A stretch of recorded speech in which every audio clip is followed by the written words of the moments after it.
Yep. So I know this is new. I'm gonna be trying some webcam stuff. Let me know if you guys like this style better than the PNG stuff. If you do, I can adopt this more so than the PNG stuff. But if you don't, just let me know and I will go back to my old style, I guess. So today I'm gonna talk about Jokic's MVP and why it means a lot more to Nuggets fans than like it would LeBron winning for Lakers fans or something like that. Uh, Keep in mind, I am a 17-year-old dumbass who doesn't know jack or shit, so take my word at uh, take it with a grain of salt. So, Jokic won MVP this season in the year of our Lord 2021. And this is a big deal because he's the first Nugget to win an NBA MVP in team history. There was Spencer Haywood who won in the ABA, but that was not an NBA MVP. So technically, it is the first MVP for the NBA in league history. And that's a big fucking deal because the Nuggets never get national media attention, really, at least compared to a lot of the other teams that we see. You know, like I don't like the Lakers, the Celtics, the Knicks, the Nets, the big market teams. And even within the small market teams, the Suns have gotten more media attention than the Nuggets this season, which rightfully so. Love the Suns, love what they're doing, but it's just an example. Just a lot of that stuff has kind of, I don't know. The Nuggets don't get the attention they deserve, at least in my opinion. So, yeah, like Jokic just had what I consider to be the best offensive season from a big ever. Better than Wilt Chamberlain's 50-point per game season. Better than any Hakeem Olajuwon, Shaquille O'Neal, David Robinson. Better than any other center or power forward offensively ever. I think he is the best offensive big of all time. If we're taking single season peak into account, this is the best offensive big we've ever seen, and I think by the end of his career that will just be a statement that can be made. And that's a deal because like we're witnessing an all-time great. We are witnessing an all-time great big in a era where there are not all-time great bigs really. There's him, Embiid, AD, and then Giannis. After that, there's not a ton of all-time bigs. Like, if you go back to the 90s, there's a ton of them. If you go back to the 80s, there's a ton of them. And then 70s, 60s, so forth. There's a lot of bigs in NBA history. And none of them are like Nikola Jokic. Nikola Jokic is the first of his kind. And I think a lot of players are going to look at Jokic and be like, I want to play like that guy. I guarantee you there's a bunch of people in Serbia right now being like, you know what? I want to play like Nikola Jokic. I guarantee you there's a ton of people in America going, you know what? I want to play like the point center. I want to play like Nikola Jokic. But he's not getting attention. He's not being talked as that. Now, by people who actually do watch basketball and are actually educated on this stuff and go out of their way to watch smaller market teams, even the good ones like the Nuggets, the Suns, the Jazz, all that kind of stuff, those people know how good Nikola Jokic is. But there were talks about CP3 getting the MVP, which CP3 has impacted the Suns greatly, but he's not anywhere near as good as Nikola Jokic. He is not even a better playmaker than Nikola Jokic.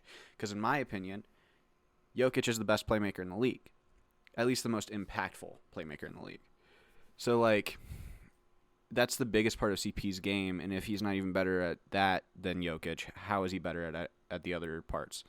Defense, maybe. Like, probably. But offense, I value more than defense. And even then, CP3 is not anchoring a defense. He's not going to be a Rudy Gobert. Like, Jokic had more points, more rebounds. I think he had a similar amount of assists, and he did it on better efficiency than Chris Paul. And he led his team better than Chris Paul because Chris Paul had more help than Nikola Jokic. Like, Devin Booker is better than Jamal Murray. DeAndre Ayton is a great player. Mikal Bridges is a phenomenal young up-and-coming wing. Like, he is not talked about nearly enough. But, yeah, that was bullshit. And the mainstream media tried to push that for a long, long, long time. The mainstream media has done everything in their power to make sure Nikola Jokic does not get this MVP, besides the voting. And the voting was obviously very much in favor of Nikola Jokic, as it should have been. It should have been unanimous, but alas, no.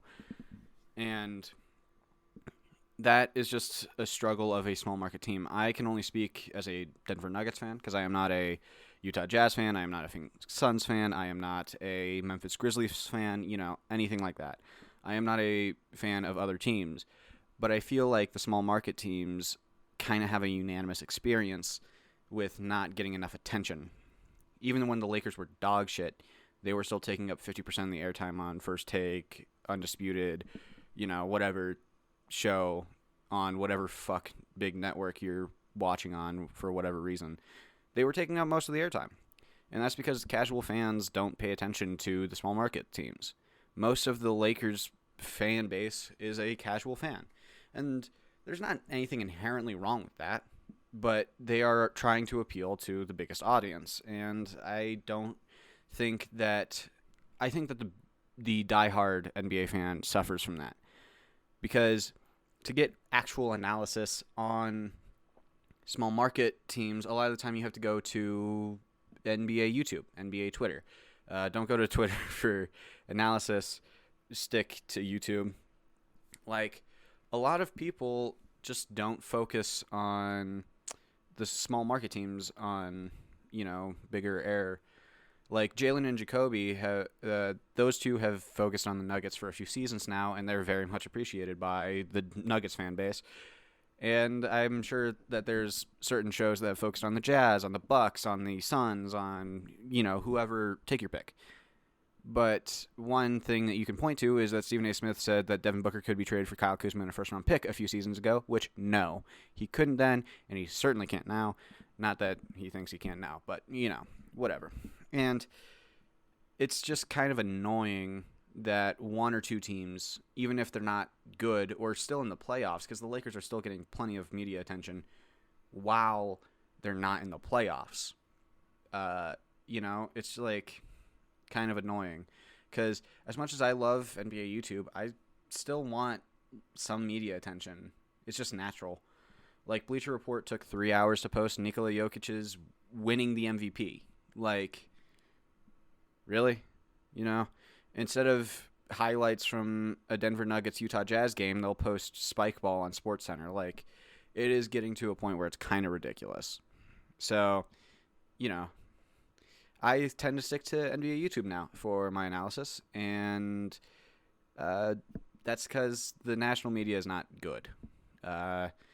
It means a lot to a small market team to win something like this, let alone a championship.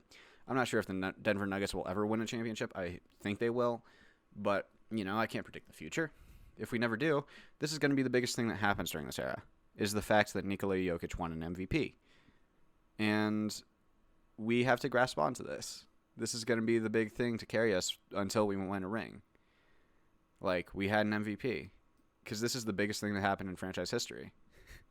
Jokic is the best player in Denver Nuggets history. Melo was probably the biggest name, but, Jokic is Jokic, and not enough people appreciate Jokic for that. If you liked this video, leave a like, subscribe, and now that you're done watching this video, go watch my boy Noah Terranova's video. I will leave a link in the description. Go watch that, you fuckers, because it's good. He's a good YouTuber. He's great for analysis. He does a lot of draft stuff. Go support him. Go. And also, Nicholas from Twitter. Go support him. I will leave a link to his channel in the description. He's doing great. He's part of the reason I'm trying this webcam stuff out. He's made fantastic content. Colin Cowherd gets a lot of praise for his analogies. Nick is better. Nick is just better at that. His talking is very entertaining. So go watch him. I don't know why you're watching me, but go watch those two. Bye.